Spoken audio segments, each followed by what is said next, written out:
Mouse P.I. for hire. This game combines a 3D world with 2D characters all in black and white. It is a cartoony boomer shooter with a nice mystery element to it. Now, would it be fair to say that God himself came down, butt-fucked the developers, got them pregnant, and the baby was this game? Maybe. Either way, this game's a blast. Now, this game has a good contrast between what seems like a pretty fucking serious story and a constant stream of jokes and references, which are the funniest fucking thing I've ever heard. I just can't pull myself together. Ha! This whole game is jokes and goofs, honestly. Even if one of the bad guys seems to kind of look like Nazis, it doesn't change the fact that it's still funny. The game follows a storyline of an old World War I veteran, or as they call it in this game, the Quite Big Affair, who is now a private investigator who finds himself wrapped up in a story the likes of which no one has ever fucking seen. Well, yet. Because it is 1934, and, well, like I said, these guys sure are doing some stuff a little no knucklehead did around this same time in real life. Now, this game starts off with a simple missing persons case. Said missing person is your friend, Steve, who is an actual fucking freak, by the way. This guy literally built a sex robot for himself. And you later find out that the assistant that he was in love with mysteriously died. And through the great investigative work that you do by spamming left mouse button, you find out that the up-and-coming political party called the Big Mouse Party has their fingerprints all over this. But figuring out how they fit into it isn't that easy. And these are the Nazis I was talking about. I mean, just look at these fucking idiots. How is this not just like American Nazis? Who knows? Maybe there's multiple endings to this. Maybe I could join them. Now, when I say this game has a pretty fucking serious story element, I am being completely literal. The Big Mouse Party is rounding up the shrews. Sound familiar? And no one knows where they're going. But don't worry, the developers didn't make a level where you're breaking into Auschwitz, so just fucking calm down. But the more you investigate, the weirder and weirder it gets. But along the way, you find some pretty fucking cool guns. It's actually pretty fucking overwhelming how many guns they give you. There's a shit ton. And there's so many that you kind of have to double click some of the hotkeys to actually cycle through all of them. It's insane. It became so much that I just stuck with like 2 of the fucking guns, the James gun and the boomstick, just because it was easier that way. And they actually have a good upgrading system for a lot of the main guns. You just have to find these schematics around the world and bring them back to Tammy, whose stepfather you imprisoned for some fucking reason.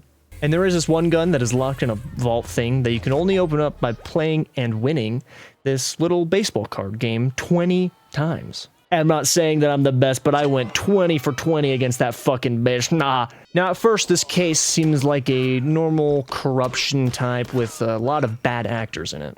But eventually, it takes a weird fucking turn, and you end up in a Gartha where you have to duel your fucking friend Steve because he's a fucking schizoid and thinks that you're here to kill him. And then you jump through a mirror, and bada bing, bada boom, you're back in the real world. Now, back to these Nazi types. Their trail eventually leads you to a whole bunch of evidence on a whole bunch of people, including a lot of the police force, doing bad things. Now, luckily, it takes you gunning down about 1,000 of these morons for them to come after you and your friends. But not until after you find out that they've been juicing the shrews for their ink, because that's what this world is made out of. It's literally a glass of shrews. At some point, this chick shows up. She was a friend of Betty, Steve's assistant, who randomly fucking died. She doesn't do much other than kill someone and then just fucking dip out. But that's neither here nor there. Now, throughout this game, you learn about the backstory of this world and a lot of your friends, some of which are shrews. Now, the shrews are the little guys in this story, and they're usually the group that gets picked on for being small. Let me tell you, I sure do love me some rodent racism, am I right, guys? And there's this other random group, just literally just a fucking cult. They were originally brought in by Steve to help out with whatever the fuck he was doing down there. Pretty much just making sex robots. And then they pretty much just overran his entire fucking mansion. Now, luckily, the mystery element is actually pretty fucking good in this game. There were a couple of times where I thought I'd figure it out and then something would come flying in and I would have absolutely no idea what in the shit was going on. Also, there was this snail that just kind of kept popping up in places. No idea what that was all about. And the combat, as you would expect from a game like this, you just run around and shoot shit. But it's very nice having 1,000 fucking weapons at your disposal. Some of which just absolutely don't fucking make sense, but whatever. Oh, he's gonna be in the gun?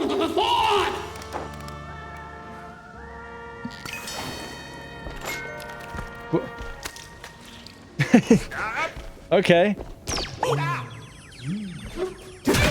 And the boss fights are actually pretty cool and fun. There's one where you're just literally fighting your fucking friend's sex bot.